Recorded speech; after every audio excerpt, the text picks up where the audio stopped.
Welcome to Talking Postgres, where we discuss the human side of Postgres, databases, and open source. For regular listeners, I want to point out that this podcast has been renamed. It is now called Talking Postgres. And I want to thank the team at Microsoft for sponsoring the community conversation that we have here on this show about Postgres. I'm your host, Claire Giordano, and today's topic is becoming a Postgres committer. And I'm really excited to introduce Melanie Plageman as our guest. Melanie is a Postgres committer and major contributor. She's one of two Postgres developers who became a committer earlier this year, back in April. And the other awesome new Postgres committer is Richard Gua. Melanie works at Microsoft and spends the majority of her time working on Postgres open source, specifically focused on performance. Before, as we were preparing for the show, Melanie told me that most of her work these days is on Vacuum, but she's also worked on the Executor and the IO subsystem and was the primary author of pgstat.io, a new capability that was added in Postgres 16. Melanie lives in Pennsylvania, so on the East Coast of the United States. And in addition to her work as a developer, Melanie also does quite a bit of volunteer work in the Postgres community. She serves on the organizing team and the program committee for pgconf.dev, both for the one earlier this year and also for the upcoming event for 2025. And Melanie serves on the Postgres Contributors Committee. Um, Finally, she's a runner. And so she often listens to Postgres videos and podcasts while on a run. And we'll be sure to talk about that later today. Welcome, Melanie. Thanks for having me, Claire. That was quite the intro. That was quite the intro. It was a lot longer than usual, which maybe is just because I've gotten to know you the last couple of years, so I had a lot to share. But it's time to dive into today's topic on becoming a Postgres committer. So let's go. Um, to start, you once told me about this odd decision you made to become a Postgres developer.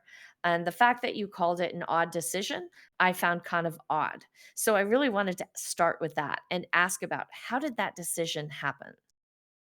Yeah, so I don't have a background in computer science or I didn't have a lot of experience as a programmer. And I was doing IT consulting and teaching myself programming. And we used a lot of databases, and I had a chance to start using Postgres. And I thought it was amazing that I didn't have a lot of experience with open source, but I thought it was amazing that you could see the code. And I wrote a Postgres extension, a C language extension, and I just felt really like the comments were really good, and it felt really readable. And so I remember I went to this talk it was a Rust developer relations person that was giving a talk at a conference. And he said, systems engineering is so cool because there's no magic, and you sort of get really down to it and have to understand what's going on. And you can ask questions and get all the way to the bottom of the stack. And I thought, that's so cool. And I think what I decided was to quit my job and to basically try to get a job working on Postgres, which, looking back on it, I didn't know how silly that was, because there aren't that many jobs where you get to contribute to open source Postgres.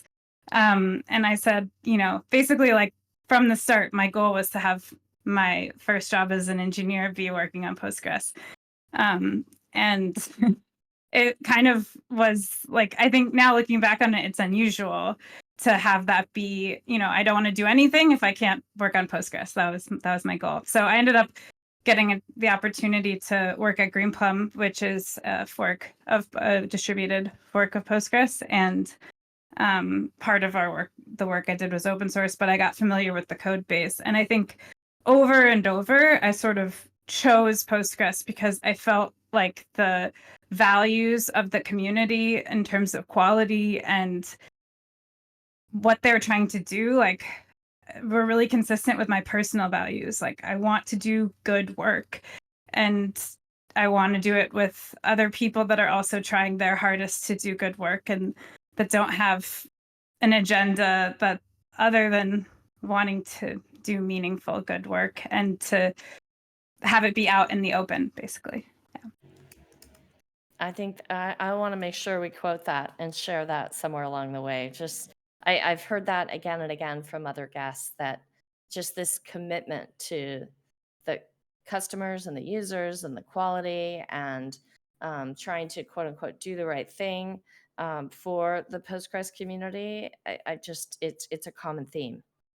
So wait a minute. I want to go back to, you decided to quit your job and try to get a job working on Postgres. How long did that take? How long were you out of a job? And usually people will look for a job while they remain with their current employer. So why did you not do that too? Well, so before I left, I started saving money because I knew that being a consultant was not for me, because the way you advance your career is by, in that sense, it's like selling work and doing less coding and doing more consulting, right?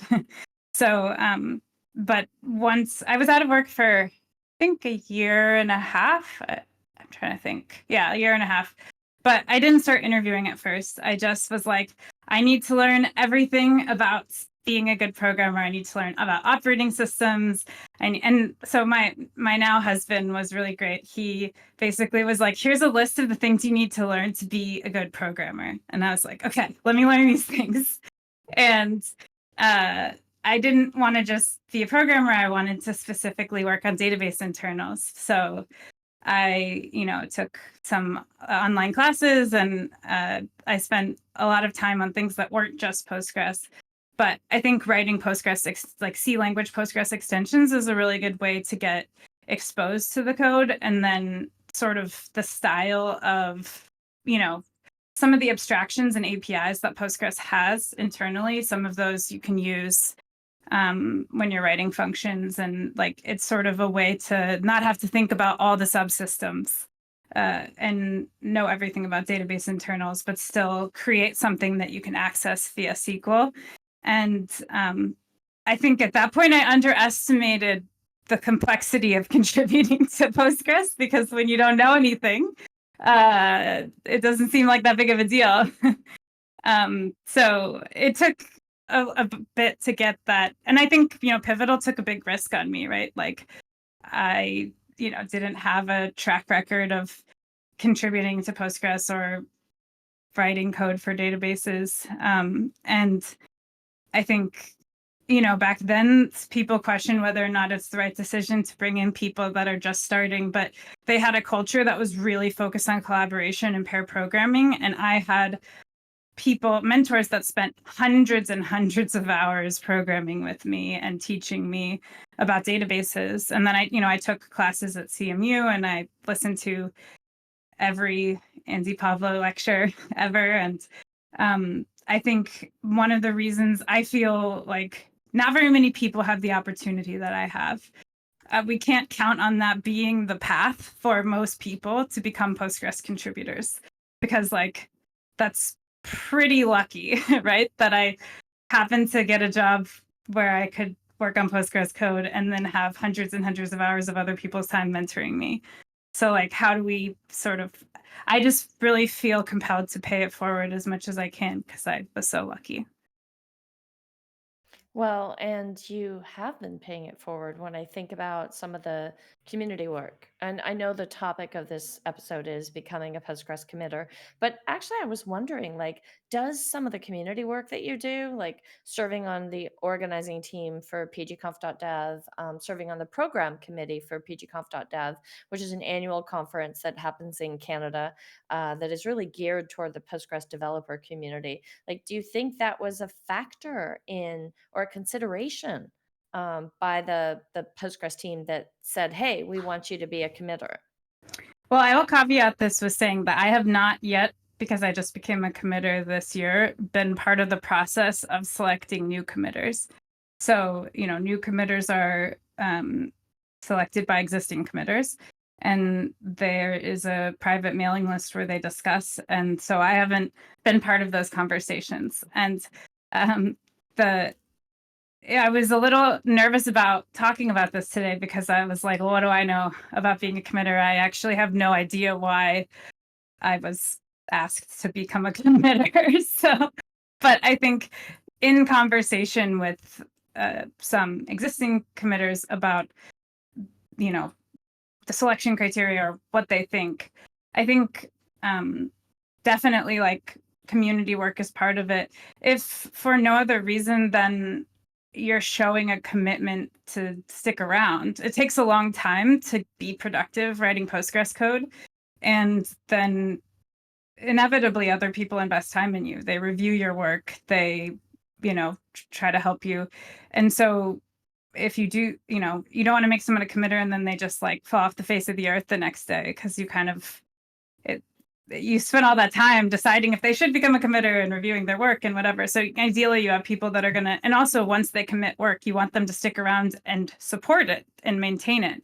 And if you're not sure if someone is going to be available to do that, then like it doesn't make sense to make them a committer. So I think that it must be part of the criteria is community work because it's showing, it's one way. There are other ways of showing dedication to the community and an intent to stick around, but it is one way of doing that, I would say, for sure. Um, I want to get to the conversation to ask you about what does it mean to be a Postgres committer? Like, what is it? Because there may be people listening who are new to Postgres and aren't even familiar with the different terminology about what is a committer, what is a major contributor. So let's touch on that just to catch those people up. Well, being committer just means that they add your SSH key to a file on some server, and then now you can push code. Technically, that's the only difference. There's like nothing else cool that happens to you. But that means you can have code and that has, sort of you were the one who committed it in the official Postgres core code base. There are people that are committers to some of the other ecosystem projects and drivers and things like that. But in this specific instance, I'm a committer for the like core Postgres code base. And that doesn't mean that you author all of the things you commit. Like, I think that's actually not, ideally you would work together with other people and review and help them get their work to become committable. And so you might push other people's work. I think that's the literal role, but there are other implied responsibilities, like you're responsible for maintaining everything that you commit. Maybe not solely, like obviously, hopefully other people will help and support you, but you're sort of taking on what I guess, my understanding is a lifetime commitment to supporting everything you commit. And trying to help move forward work in the community that's authored by other contributors, because we obviously want to support people who are not working on Postgres full time or people who are users that have work that they're doing that they're not going to get it to the point where it's committable, like they don't have time or that's, whatever. Part of being a committer is taking responsibility for, supporting and promoting and moving forward the work that's important to the community that you didn't author as well. Got it. One of the things that Daniel Gustafson just threw into the chat is that a committer in Postgres terminology is often called being a maintainer in other open source projects. So I thought I would throw that definition out there as well. Right. And I know I'm working on a talk for PGConf the one that's happening this October in Athens, Greece. And I've been partnering with Daniel Gustafson on doing some research relating to that. And I know for every commit that happens, usually the committer is recorded, but so is the primary author, right? As well as who the reviewers were for that patch. And sometimes there are shout outs to other people who were involved maybe in testing it or validating it. Am I getting all that right? Right. Yeah. If it's a bug fix, whoever reported it. And yeah, anyone involved in getting the patch to where it is at the end, except for perhaps people that just participated in technical discussion but didn't review the code. Okay.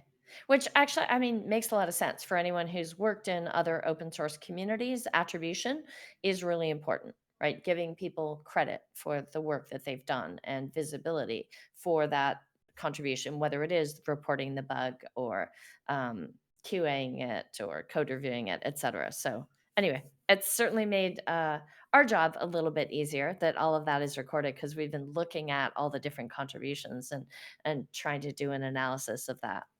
Um, so, can you see the chat, Melanie? Robert Haas No, has just I didn't look commented at it. that we actually expect Melanie's corpse to continue supporting the stuff she commits. Ouch.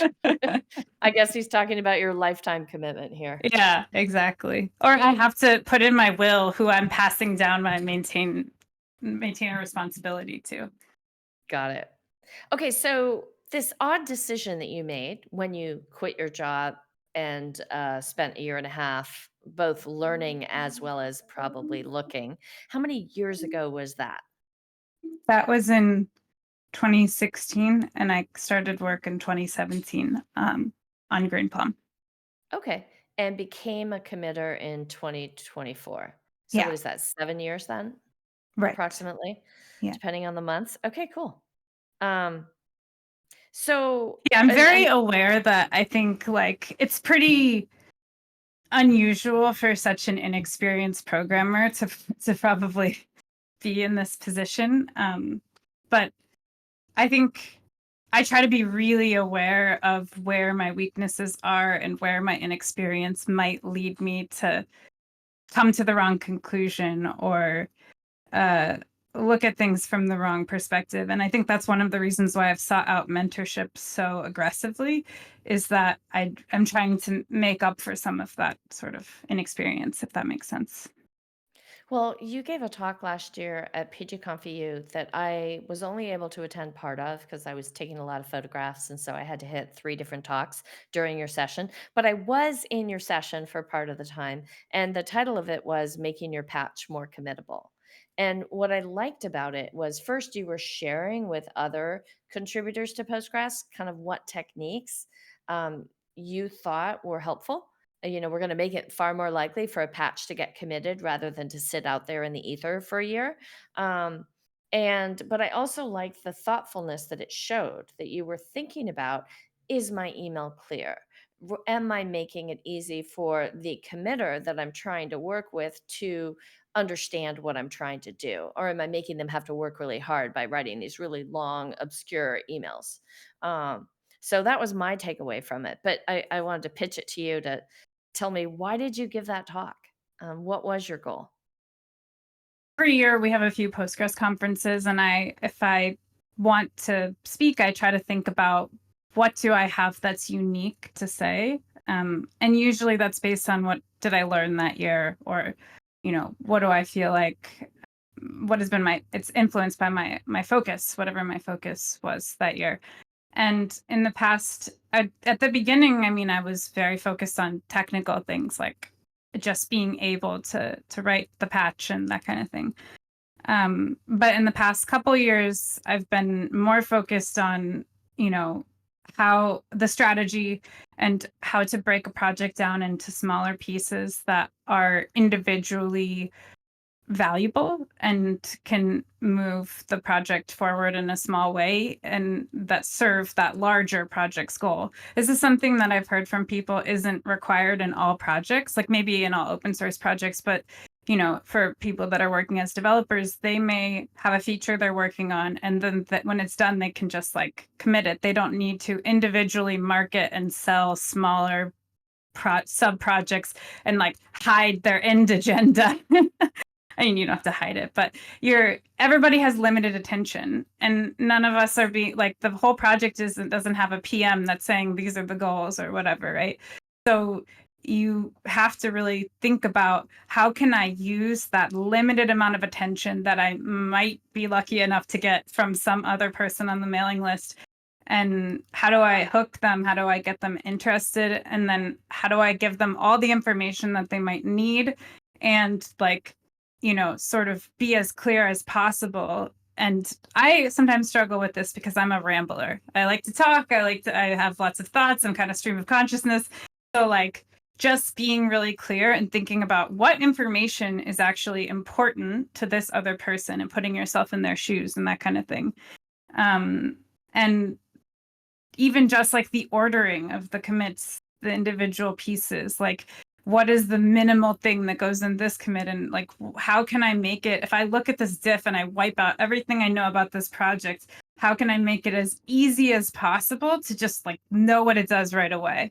And that stuff is hard. It's hard for me at least. And because that was what I was working on and struggling with and trying to get better at, I figured that other people might also benefit from that. And I've also had the privilege of working with, at that time I was not a committer, and I was able to work with a lot of committers, and the feedback they would give me on all of my patches, like I would try to extrapolate, how does this apply to other things? How does this apply to other work? When I've been successful, what was ultimately the thing that led that patch to actually get attention or to getting in?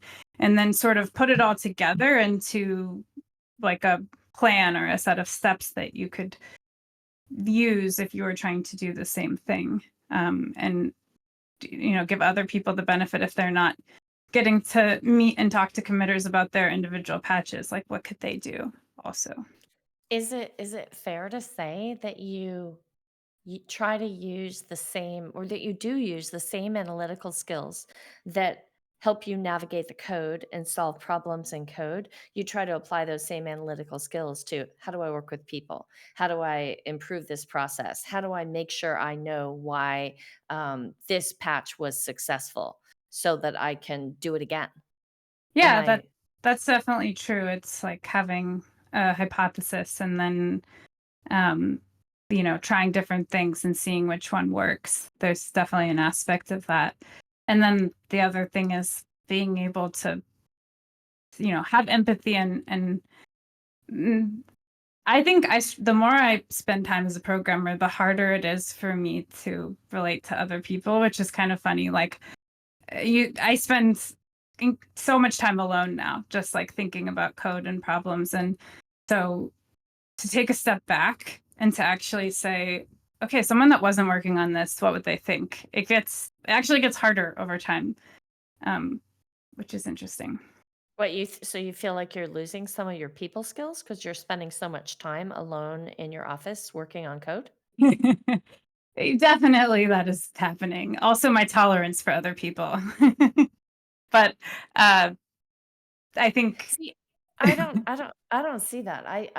What I see from you is that you have a lot of empathy. Like, I know when you reach out to me to ask me to collaborate on something or help with something, I can tell you've put thought into our discussion and what your goal is, and you're trying to use my time efficiently. Um, which I think shows that you have empathy still. So anyway, maybe you are losing some of your people skills, but you still got a lot. oh, there's thanks, Claire. there's Yeah. there's I still a lot there. I think anytime you focus on this time of year, this like post, once the focus is less on the last release and starts to be on the next release, is like the R&D part of the year is kind of how I think of it. And I struggle with this time of year actually more because uh, I'm sure it's different for other people, but for me, there's a lot of sitting alone and thinking really hard and like just getting further and further in your own head, and not necessarily like when it's closer to when you're iterating and getting review and feedback and discussing something, you get to hear from other people's perspectives more. And I think it builds that sort of awareness and empathy more, because you're interacting with people and hearing their perspective on your work and thoughts more. So I think actually like different types of work, because there's, the phase of a project where you're building and thinking about it and strategizing and designing and writing code. And then there's the part where you're incorporating other people's thoughts and feedback and correcting course and pivoting. And I think when you're doing one type of work versus another, it can be easier or harder to see the like bigger picture and take a step back and not just think sort of tunnel vision around what you're trying to do. Yeah, and there definitely are seasons to the Postgres development process that you're referring to when you talk about the different times of year. So, again, for someone who's new to Postgres and not familiar with those seasons, can you give us a quick primer? Yeah, so we typically have a feature freeze in April, and that is like we do one release a year. Or not, I mean, not one release, like one major version is developed each year, and then there are minor versions and bug fixes and such, and released on a regular cycle. But that means that the code freeze isn't till much later, but that means that all of the feature work has to be done, by the beginning of April. And then we spend time stabilizing the release, doing bug fixes, like improving documentation, adding tests. Though you should already have written tests, but and that's sort of the summer. And the pgconf.dev, formerly pgcon, is kind of like right in that time where we just finished the feature freeze, and now we're thinking about, hey, what are we going to work on next year? And you go and you talk to other developers about it and come up with ideas. And then GA is actually next week for Postgres 17. So that means, the focus is basically entirely now, except for bugs, on developing Postgres 18. And so that's kind of the schedule. And then there's this thing called a commit fest. Can you tell everybody what that is and how many commit fests are there each year? Well, they're usually every other month, but then there's like 1 month we skip. Is it January or December? I don't know, but it's like mostly every month. Right now, September is one. And to be honest, I don't know actually how much commit fest. I've actually been meaning to do this analysis to see how much more is committed during a commit fest than otherwise. But hypothetically, it's when everyone focuses on reviewing and committing things. And then the other month is for developing and proposing new things. But the sort of I would say the most important part about the commit fest is that the commit fest app is where you register patches so that you don't forget they exist and lose them forever. So it's like when you have something you would like people to look at, you go and register it in the Commit Fest app. But that's pretty detached from the actual process of having Commit Fest. Like we could just have that app, and yeah, if that answers it. There's some great comments in the chat, which I just want to share with you. When you were talking about how you may lose some people skills, you spend so much time doing deep thinking, particularly at the beginning of a release cycle. And Robert Haas said, you can get too lost in your own head sometimes. And so he thinks it's important to anchor it back to making sure you reach out to other people and discuss things with other people pretty regularly. And then Daniel Gustafson chimed in that whole asking for help and asking for feedback process is just so critical in programming, particularly in open source work and specifically remote development work.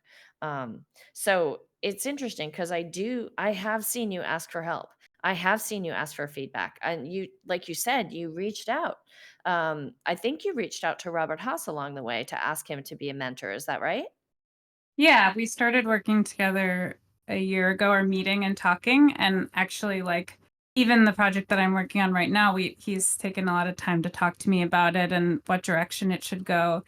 And so I'm very lucky to have, people who I can go to and when a project is in those early, stages, or anytime, to talk about it.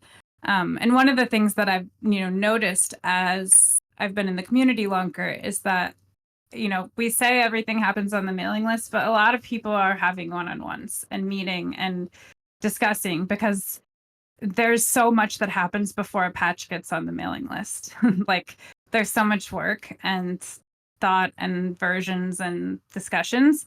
And so, sometimes those are happening off list. Some people propose their idea without the patch set first, on the mailing list, and get feedback. But I think it's sort of human to need to talk through things and not be ready to put them out in the world in a archived permanent place right away.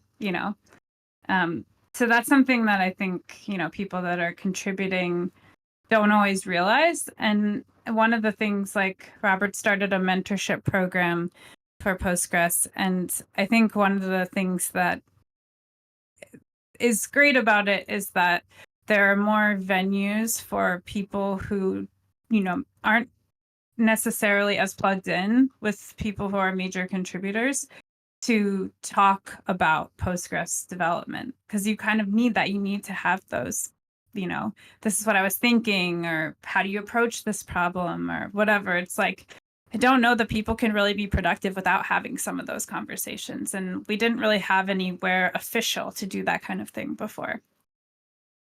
So I feel like maybe that's part of what got you from the stage of quitting your job and looking to become a Postgres developer to 7 years later being a Postgres committer was you were focused on finding those mentors, getting that feedback, getting that advice one-on-one from people. And I don't know, I feel like that's helped you. Has No, it? yeah. I mean, I would be doing nothing. I think I would still be unemployed if it wasn't for mentorship.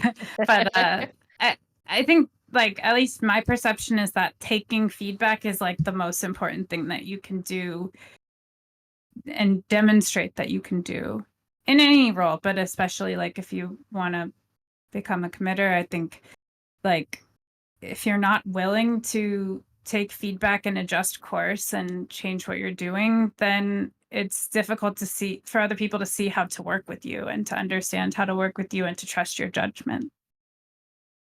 You're just reminding me of this phrase that I've loved my entire career, which is that feedback is a gift. Right. Um, it is truly a gift, and it's a mindset change. A lot of times people, you know, people who start working in tech tend to be pretty smart, right? They're analytical um, and so it is possible that when you get feedback, particularly constructive feedback, negative feedback, maybe criticism of how something could be better, it does upset some people. And they don't like it and they don't feel good about it. They're taking it personally. And I feel like that gets in their way. But as soon as you shift your mindset to the fact that, hey, this feedback is a gift, it's going to help me get my patch committed earlier. It's going to help me um, be more successful with what I'm trying to do, I just feel like everything changes. I don't know.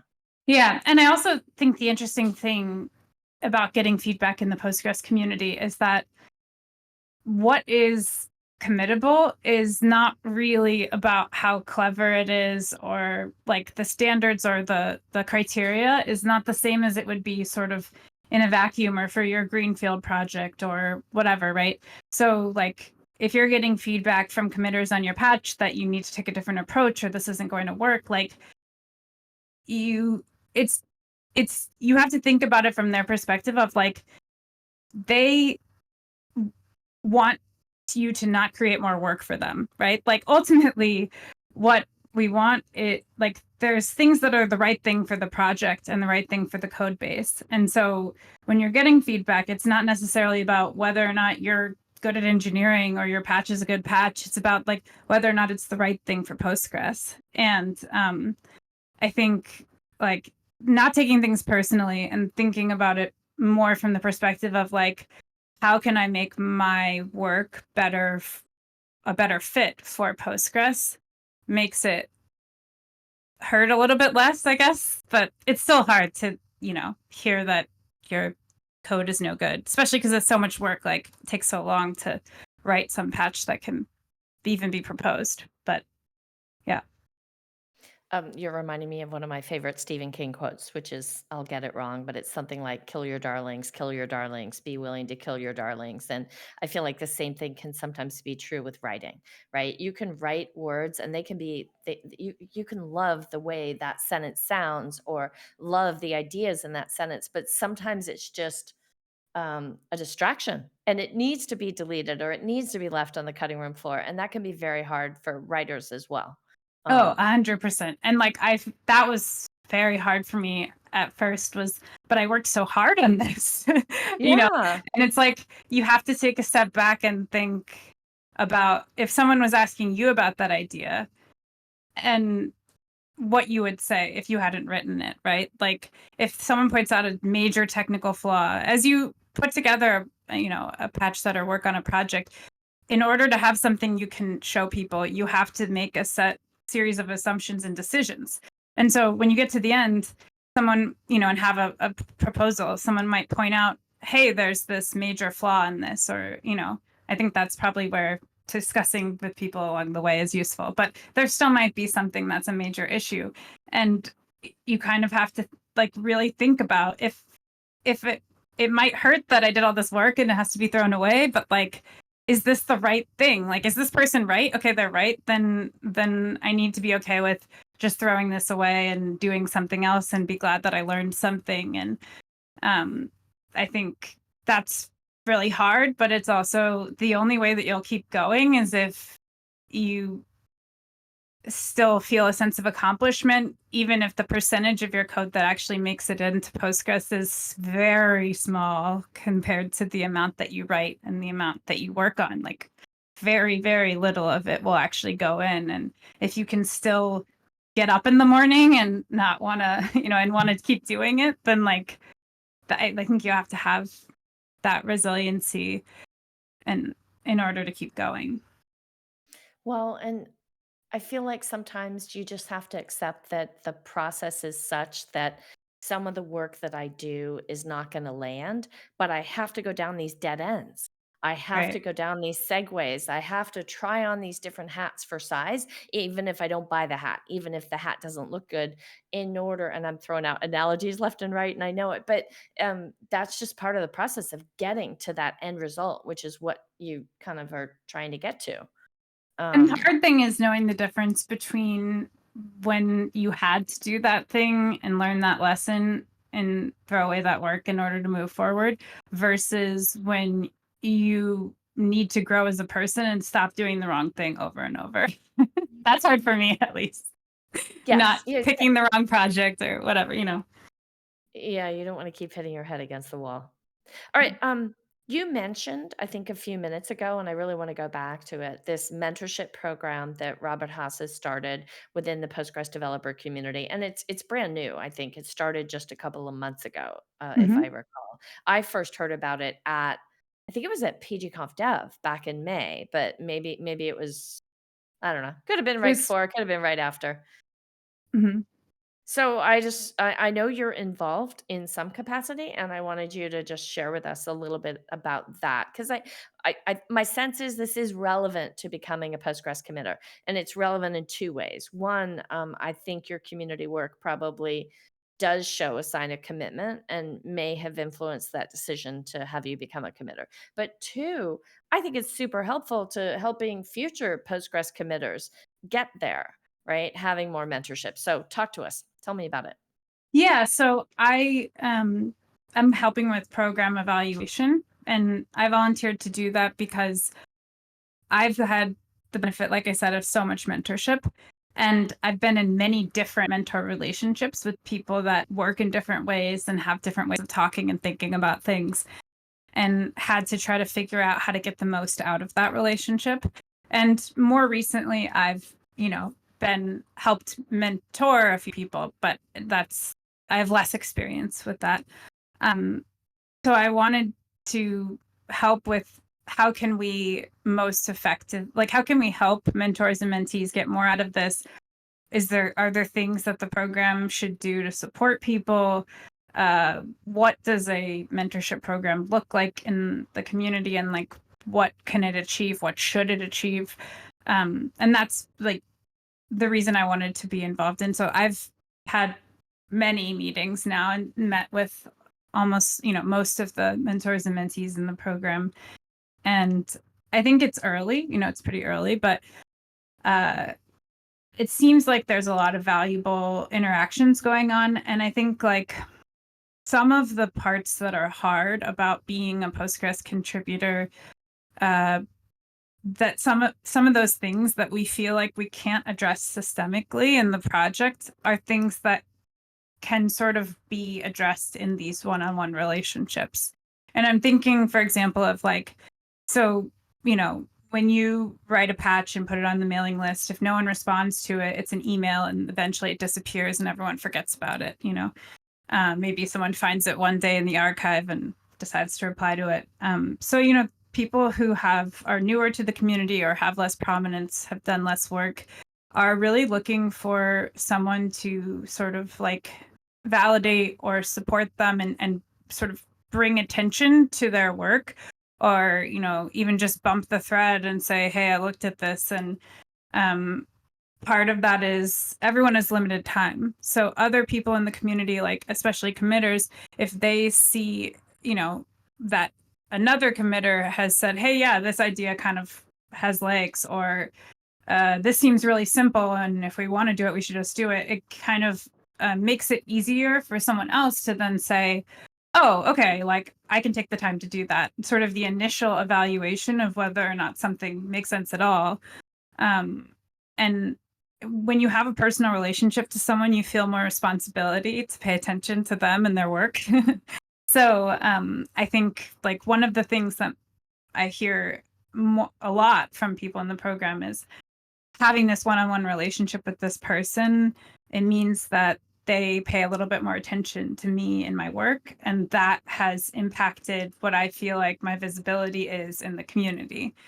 And one of the things that, I hear from people a lot, contributors a lot, is that they feel invisible, or like they don't know how to break through the noise in the mailing list, and they don't know, how can I improve if I'm not getting feedback, is what people say to me sometimes. And how can I improve if no one reviews my patch? How can I make it better if no one pays attention to it? How do I know if it was a bad idea, or I just phrased it in the wrong way, or I sent it at the wrong time of day, or whatever. And so just having someone talk to them about strategy, or even just bump the email thread, is a big deal. And I think there are like a few of these sort of systemic issues that make it hard for that contribute to attrition, that contribute to people leaving, or to people not growing, and not writing more committable code over time. And I guess all we can hope for the program is that this alleviates some of that. Like maybe there are systemic changes we could make. Maybe we could have a bug tracker, or you name it, all the things people have suggested. But it's really hard for a group of people with it.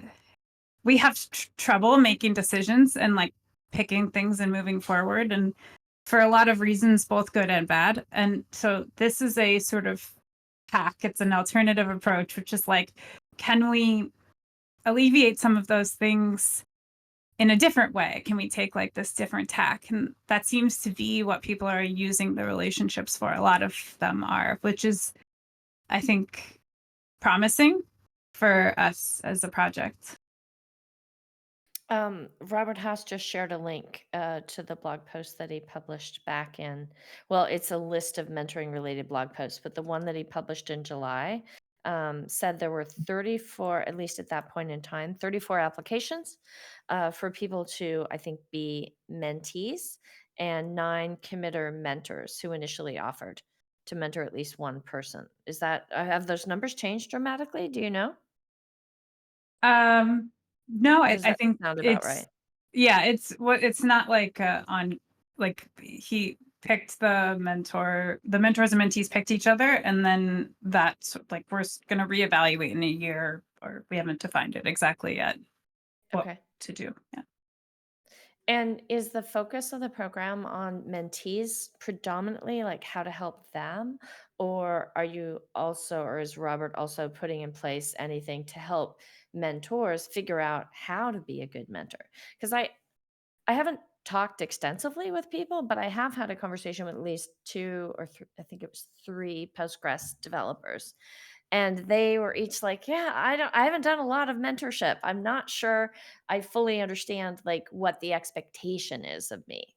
So is that part of the program as well, or is Well, we didn't want, I mean, at the beginning, we talked about how much of it would be formal, and because this is the first time something like this is being done, I think Robert had suggested that we should keep it the informal and not have specific requirements, and then kind of go from there and adapt and iterate.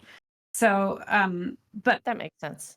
yeah, but in the mentor feedback sessions, like in some of them, we have been talking about what are things that you could do, and because I talked to the mentees also, like what are things that mentees wish you would do that you're not doing, or what are some strategies you could use to be more effective in helping your mentee. And that's definitely something like we want it to be that anyone who wants to can be a mentor. And if they feel like they don't have the skills, like that they could get the support that they need for sure. That's definitely in my mind would be a good goal for the program.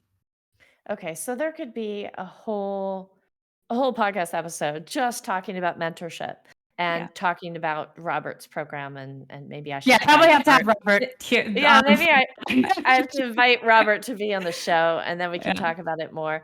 So I'm gonna pivot to some of the other things that I wanted to be sure to cover today about becoming a committer. And one of them, like you've already partially answered. Like I had a question about what if you were to articulate or enumerate all the skills that you feel like you have brought to the table that helped you become a Postgres committer, what are they? And you've already talked about empathy with the other committers and developers, and you've already talked about that asking for feedback, right? Seeking that help that you need. Are there other skills that you want to make sure to shout out to that worked for you? Which is not to say that everybody will have the same journey to becoming a Postgres committer.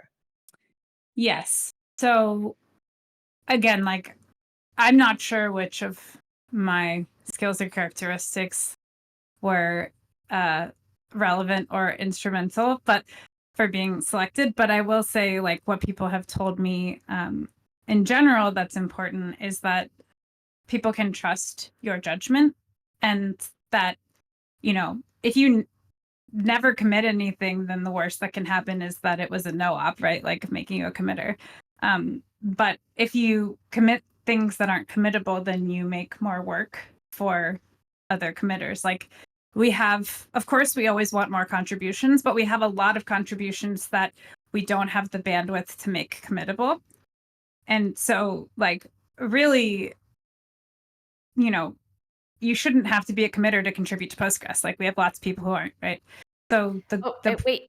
Mhm. Let's I wanna call that out. When you say you shouldn't have to be a committer to contribute to Postgres, like, you don't have to be a committer to contribute to Postgres. There are a you ton of. shouldn't you shouldn't Yeah, even have to have it be your goal. Like, you should be yeah, able to just say, I want to, like, when I'm a user and I have a feature I want, and so I'm going to write a patch because it's an open source project. And like, you don't, like, we want it to be that people who don't work full time on Postgres can contribute, and that, not everyone has to eventually become a committer.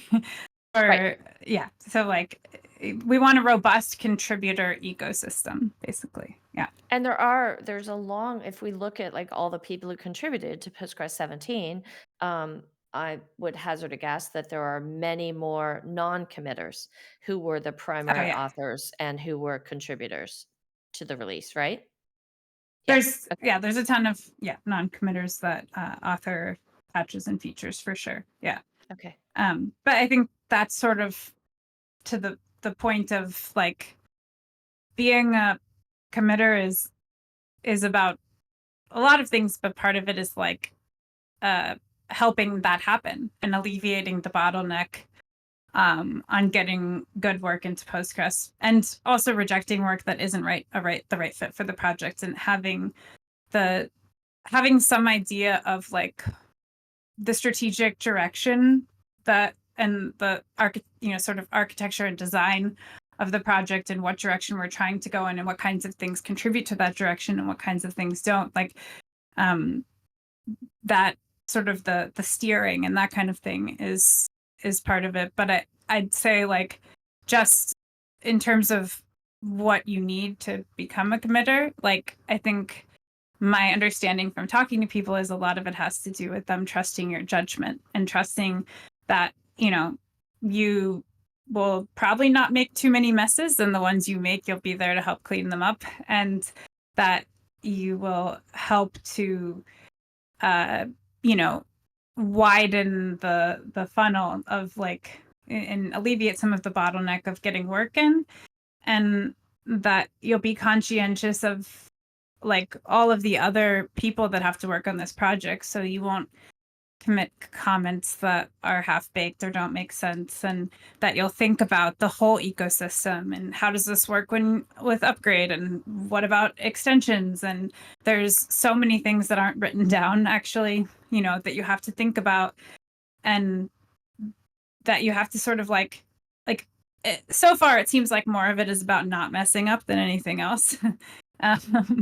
but like, I think just becoming a committer is the beginning and not the end. Like, I think I used to think it was a reward for doing a good job, but I think actually it's more like a responsibility that other people think that you might be ready to take on, and that you be interested in taking on, that you like want to be in a role of service to the project, and that you intend to do that for a long time.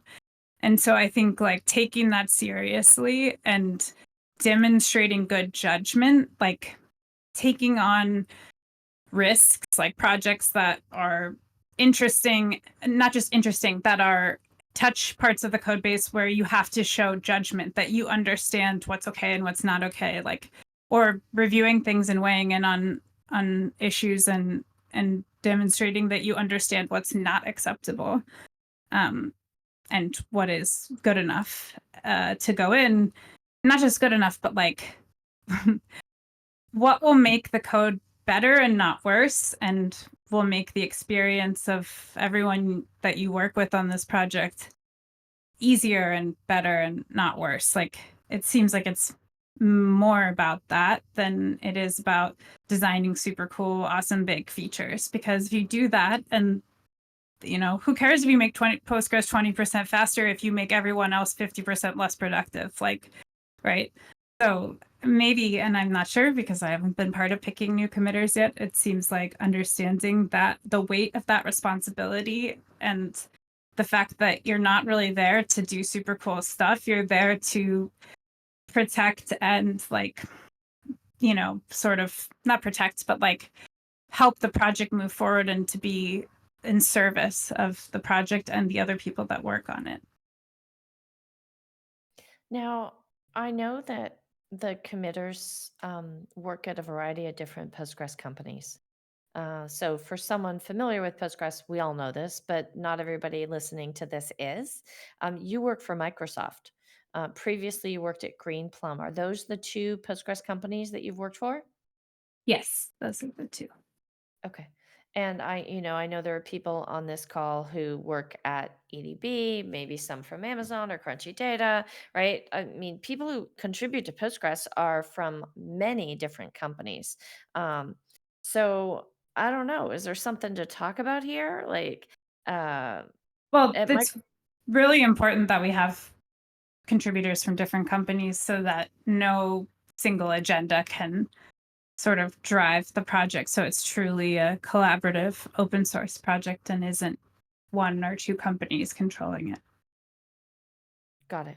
Yeah, and that's absolutely kind of how it's worked out, right? There's um, the I guess what I'm curious about is, since you work at Microsoft, does that influence the kind of like, problems that you tackle? Like, do you tend to go after more cloud specific problems versus like, I don't know, I- something? Go ahead.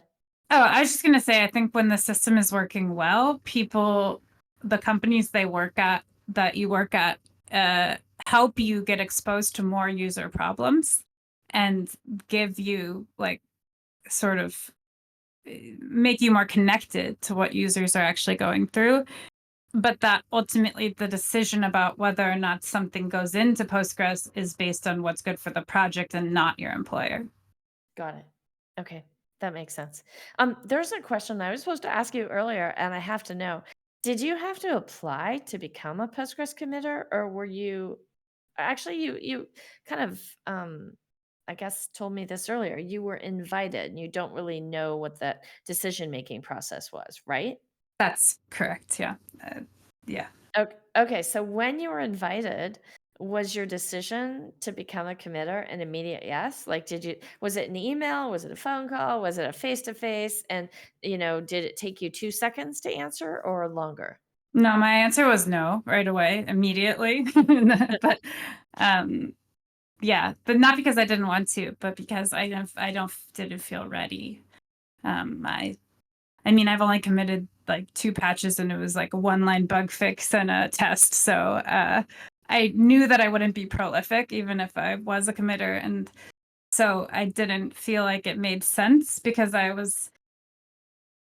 guess I was less worried that I would mess something up because I knew I would be conservative, and more that I felt like it would be maybe not just a waste, but that maybe people would pay less attention to what I was doing because they'll think, oh, she knows what she's doing. And I don't need to I don't need to watch out or like review her work or whatever. I was afraid that it would mean that I would get less course correction from other contributors. And so I discussed it. It took a couple days of thinking and discussing with some different people. Joe Conway initially talked to me about it. And then I talked with Andres Freund, who works at Microsoft and has, um, you know, for the last few years has mentored me and given me a lot of guidance on being a Postgres developer.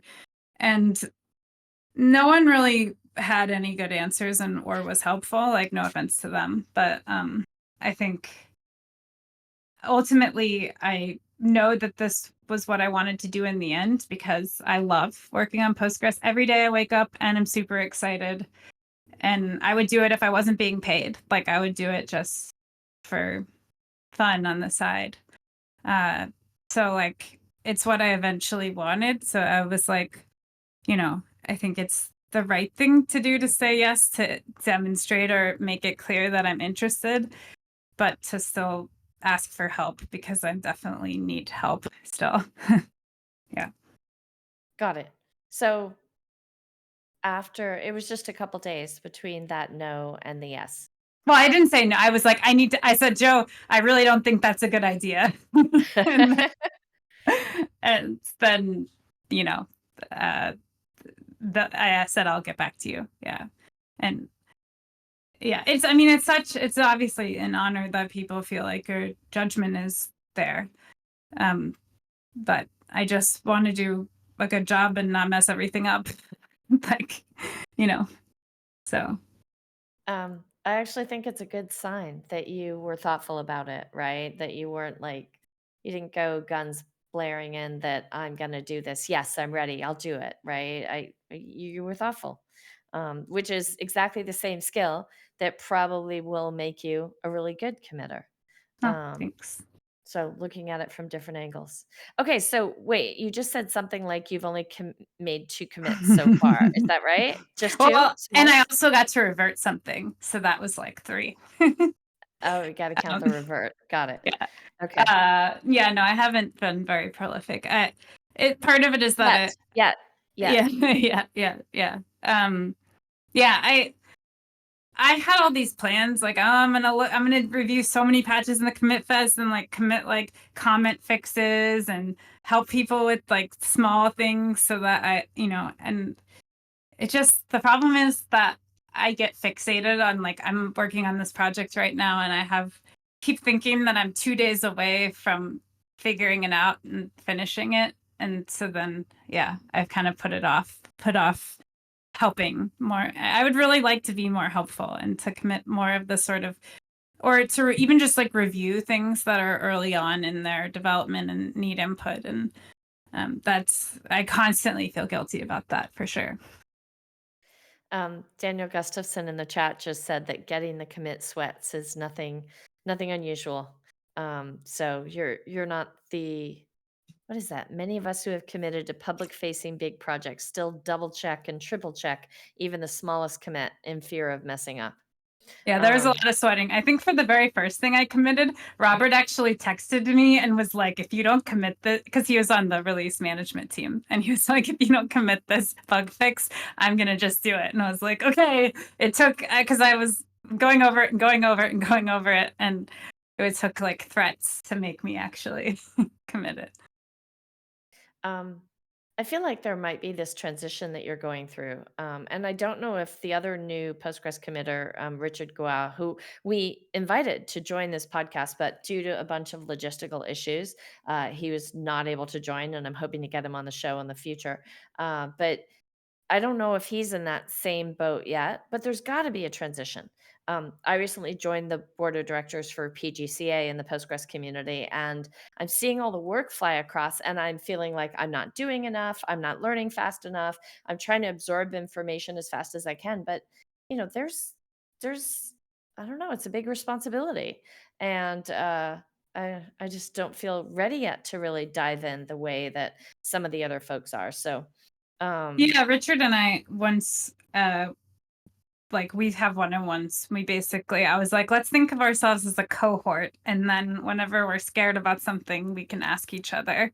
And that's kind of how we've approached it, is like I don't know how many other people can fully identify with where we're at or remember what it's like anymore to just not really know, like, if you're making the right changes to transition from being a contributor to being a committer. Like, my I know that I should probably change more about how I'm working to focus more on other people's work.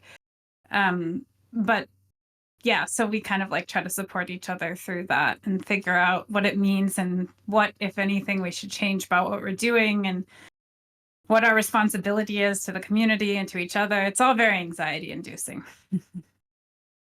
Um, I mentioned earlier that I'm giving this talk at PGConf and it's an analysis of contributions to Postgres made during the PG17 timeframe, not just to the code, though, to other parts of the ecosystem as well, like conferences and such.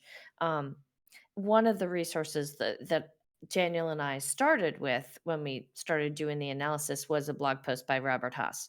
And he publishes a post, it feels like every year, that just goes into the source base and looks at the commits and looks at, okay, how many people have authored and contributed to this release I don't remember if it's by release or by year. But he has a section in it, which is about, I should go dig it up so I get the description exactly right, but it's about how many committers committed patches for which they were not the primary Yeah, author. yeah, yeah. And you mentioned that earlier, and I think that's really important. It feels like that's a big part of the responsibility. It's not just you and your teammates for whatever company you work for, but it's also helping the broader community and reviewing their stuff and getting it in. Yeah, it's a really hard balance to strike though, because like, so the people that can probably do that quickly and effectively, sometimes often they have the competing tension of needing to also do the architecturally significant big projects. Like, those are hard projects to do as a new contributor. So a lot of times the most senior people are the ones who are doing those projects. And those take a ton of time and focus and energy. So how do you split your time between, you know, adding AIO or parallel query or whatever to Postgres, and then reviewing patches from contributors and getting those in?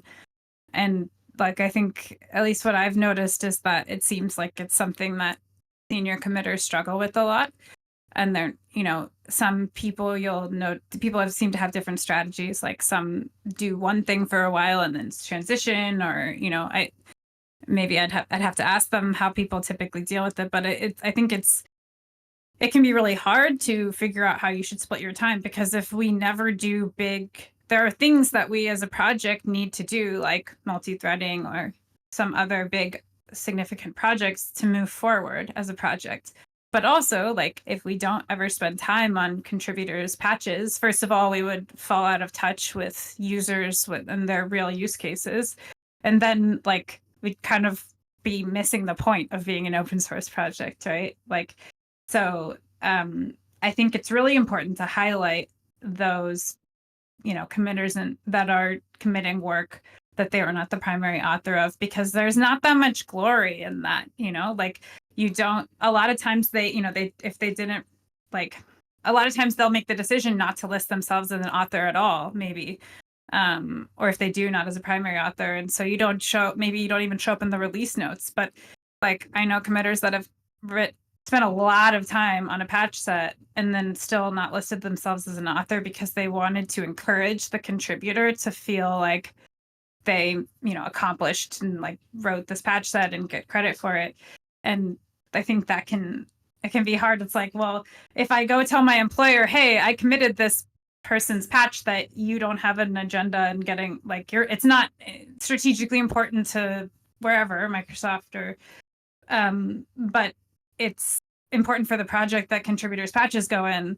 Like no one's giving, you're not going to get your flowers. Like basically that Robert's blog post is the only place where anyone tells you high five for doing that. So it's really important that we have people doing that, and it's not always the most glamorous part. Okay. I just Oh, and shared I also just wanted to say bug fixes and like that kind of thing, like looking at PGSQL bugs. I see Tom's here, so shout out to him. Like responding to all of those emails and like getting back to users and like basically the support that we do on those mailing lists. Like also like no one is giving, like there's not in the release notes like Tom responded to 27,000 emails and PGSQL bugs this year, like, and so I think a lot of the things that people do for the community, it's hard to make that decision, and they don't always get like visibility for the really important work that they do that isn't just, hey, I did the headline feature in the last release, because like the incentives are all whack. Okay, so we need to talk about this for a minute.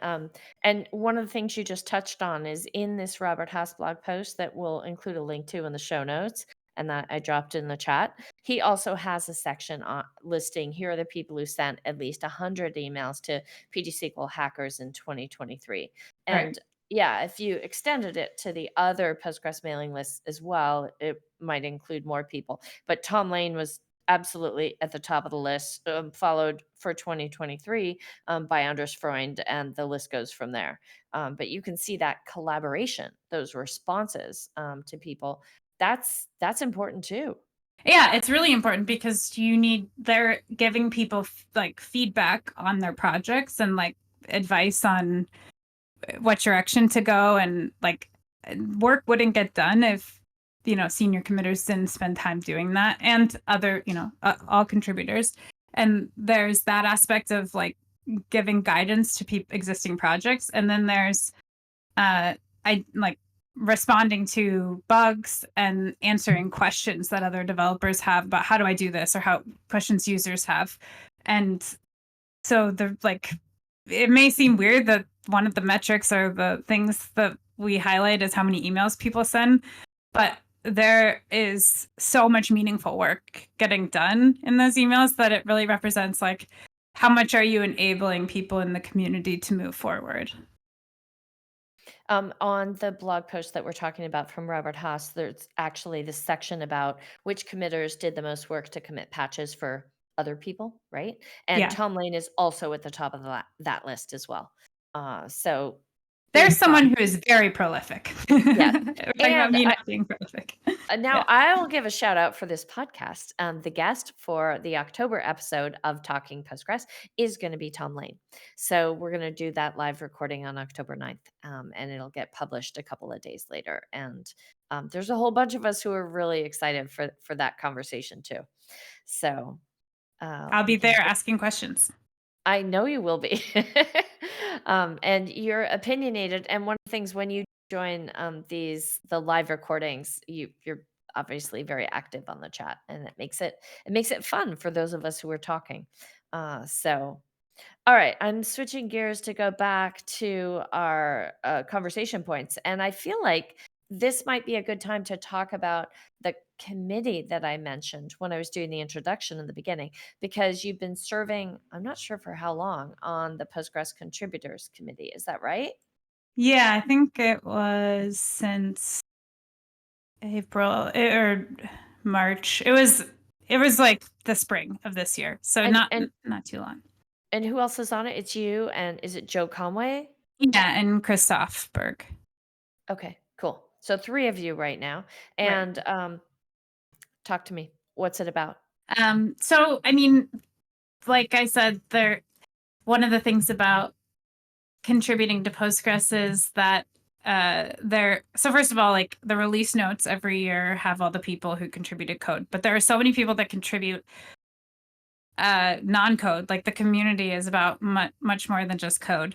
And also, like, I think there are people that contribute over many releases. And so the contributors committee is really about recognizing, there's a specific page on the postgresql.org website that recognizes people who are contributors to the community. And this is code and non-code contributions. And it's actually really, really hard.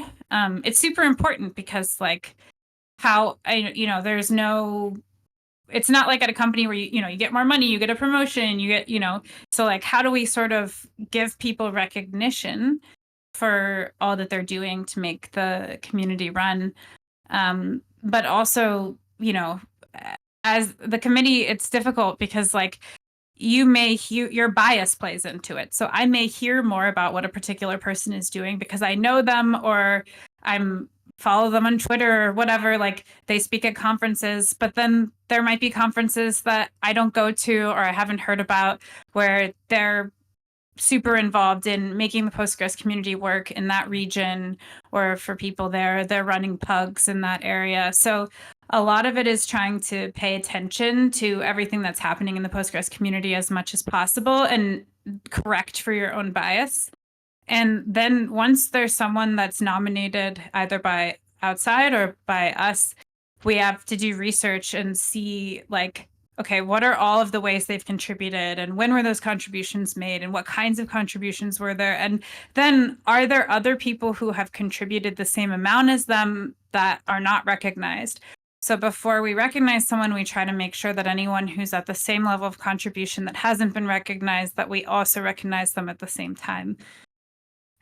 When I was not on the committee, the fact that they did that made me like so annoyed, because I was like, okay, well, that's so crazy that you can't recognize, like, I applied and I listed all my contributions, and they're like, okay, well, we need however long to figure out if there are other people who are contributing the same amount.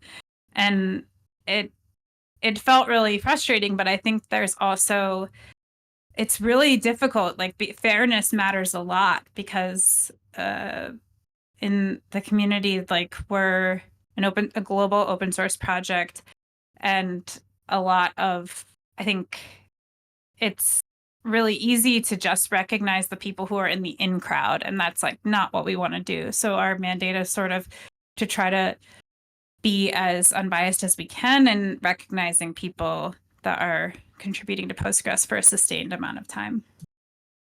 Well, and I can validate from this research that Daniel and I are doing for this talk how much work it is to gather the data about the contributions that people are making, the non-code contributions, right? Where there isn't a source base, and you can't just query the commits to find out who did what.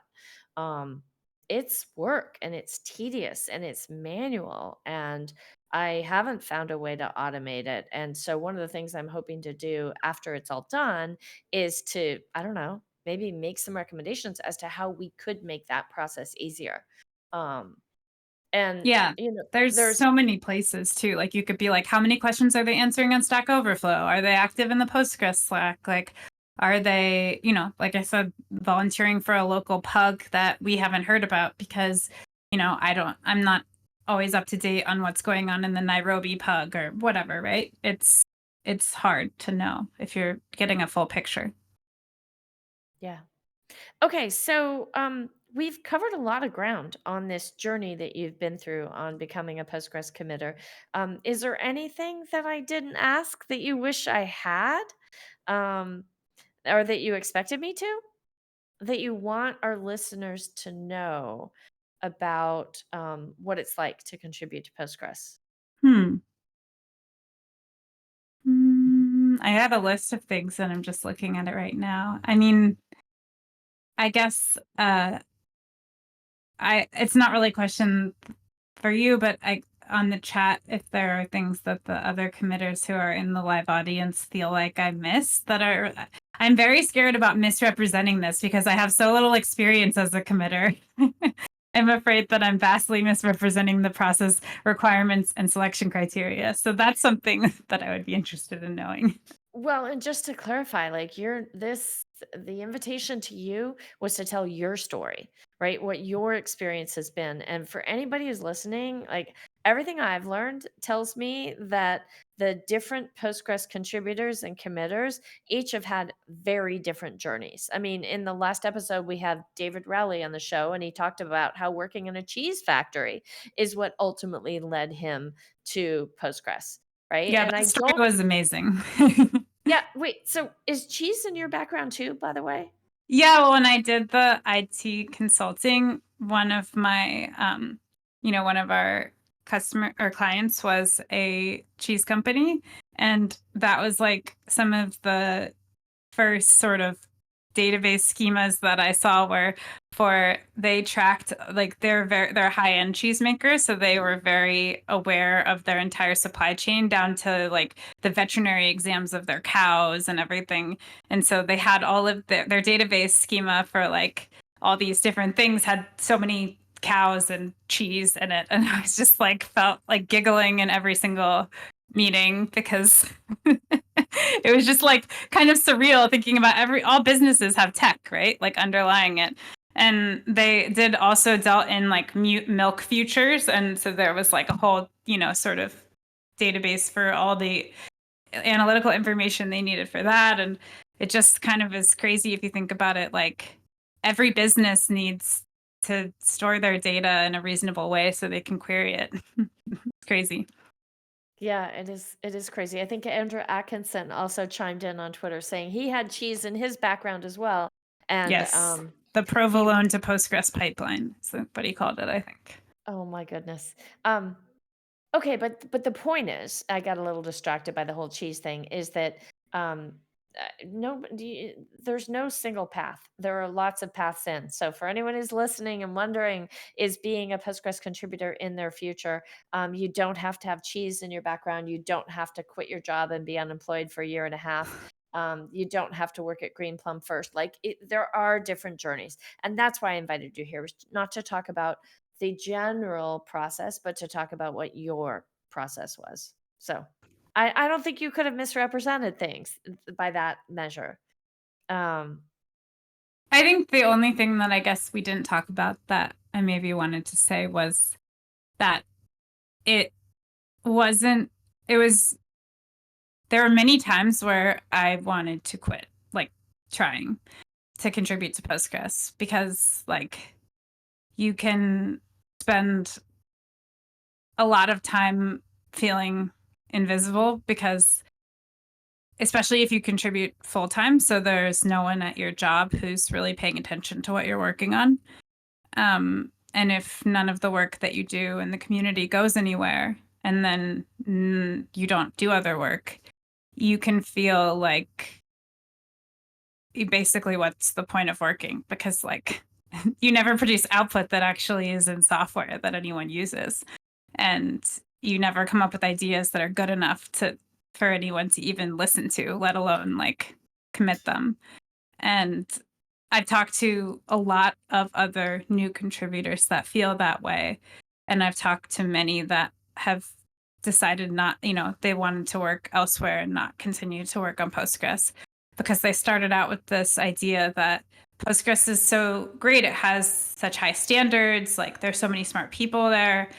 And really, like, part of the reason I've stuck around is because there's so many good people who are really nice and have just like want to do the right thing kind of. And like I that's all true, but it's also true that you have, I guess, like just liking it is definitely just like loving what you do. It's really important, but you also have to kind of either be okay with having 99% of what you do go nowhere, or like sort of believe that eventually that will be different. And I guess what I'm saying is if you're in that position where you feel like you're not getting traction, that it's possible for that to change, or it's possible for you to learn to live with it and to find other ways to feel validated and seen, and to still, you know,